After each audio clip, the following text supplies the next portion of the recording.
Après la tempête qui avait traversé l'Europe en décembre 1999, je vous avais parlé de la forêt française en essayant d'en cartographier les conséquences. Eh bien aujourd'hui, je voudrais aborder le phénomène de destruction de la forêt en étudiant le cas de la forêt amazonienne au Brésil. Le déboisement y est d'une telle ampleur que cela a des conséquences sur la disparition des hommes, la disparition des espèces, et directement cela contribue au réchauffement climatique. Voici le couvert forestier dans le monde. Depuis 30 ans, disparaît chaque année une surface forestière équivalente à peu près le tiers de la superficie de l'Allemagne.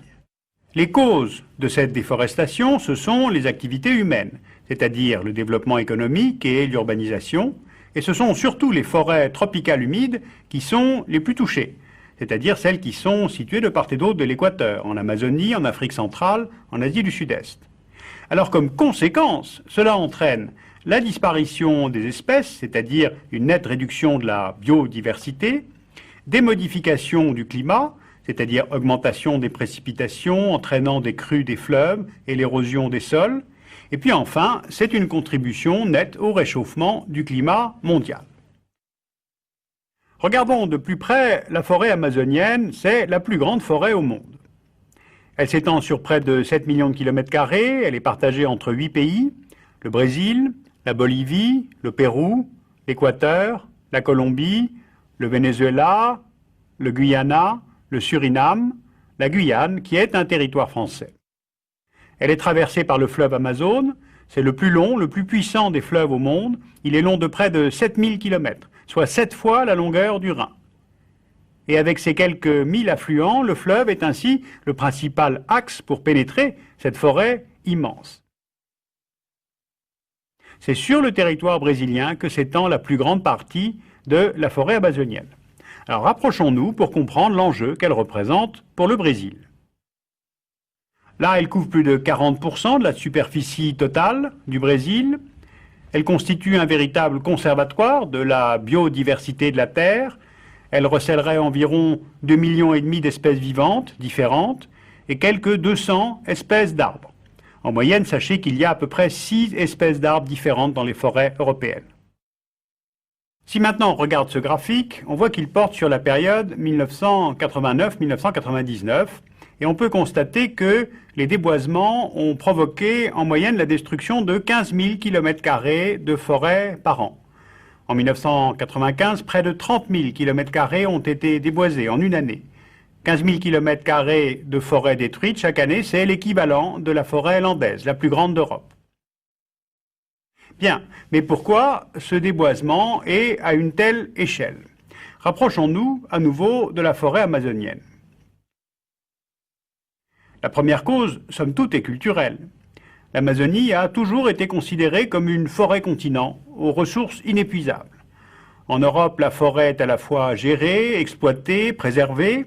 Au Brésil, à cause de l'immensité du pays et de la forêt, le mode de développement s'apparente tout simplement à du gaspillage.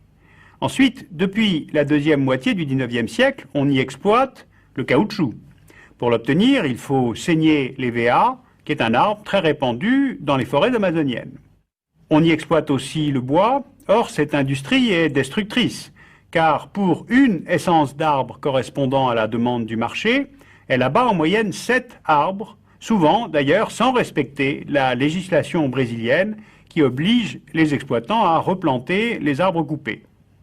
Et puis enfin, il y a aussi les ressources minières, comme l'or, le diamant, le fer, l'étain, le cuivre.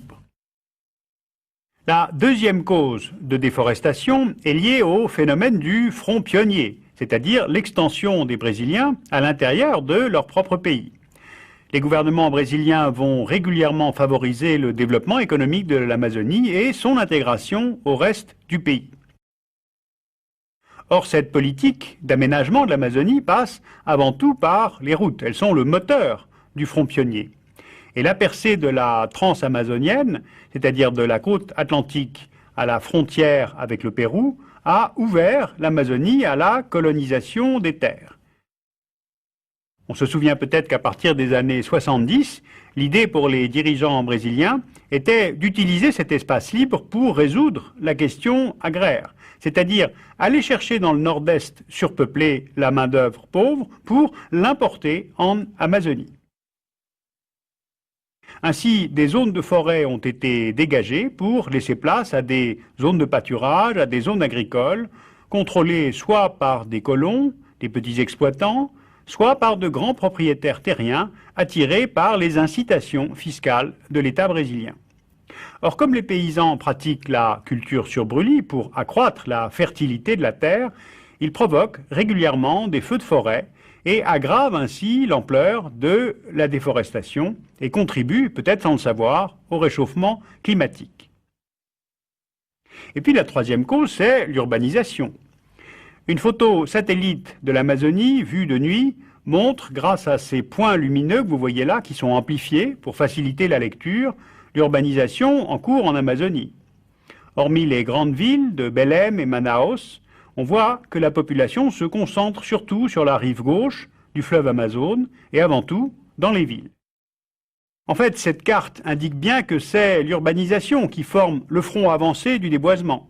95% des lieux d'extraction du bois et des terres défrichées se concentrent dans un rayon de 25 km autour de ces villes et villages, et non pas du tout dans les régions reculées et inaccessibles de l'Amazonie comme on le pensait.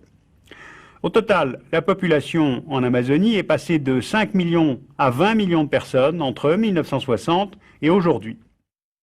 Alors il existe actuellement un projet du gouvernement brésilien qui s'appelle Avança Brasil, d'un montant de 42 milliards d'euros et qui prévoit l'aménagement de voies navigables et l'asphaltage de routes. Selon la revue Science, le numéro de janvier 2001, si le projet est mené à terme, sans que rien ne change dans les approches, la forêt amazonienne pourrait perdre 28% de sa surface, dans le meilleur des cas, et 42% dans le pire des cas d'ici à 2020, dans 20 ans.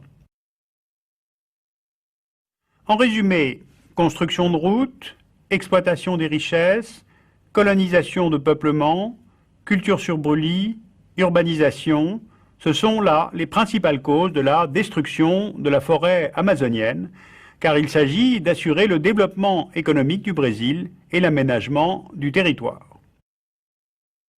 Alors vous l'avez sûrement noté, je vous ai parlé de la forêt, mais pas des hommes. Or évidemment, les populations indiennes qui vivent en forêt sont constamment agressées. Yanomami, Tucano, Guarani, Kayapo, Xingu. La plupart sont chassés de leur territoire par les chercheurs d'or ou les compagnies multinationales. Les villages sont parfois détruits par les incendies provoqués par les cultures sur brûlis. Des maladies sont importées involontairement contre lesquelles ils n'ont pas été vaccinés. Entre 1900 et aujourd'hui, la population indienne d'Amazonie aurait chuté de 75%, passant de 1 million de personnes à 220 000 aujourd'hui.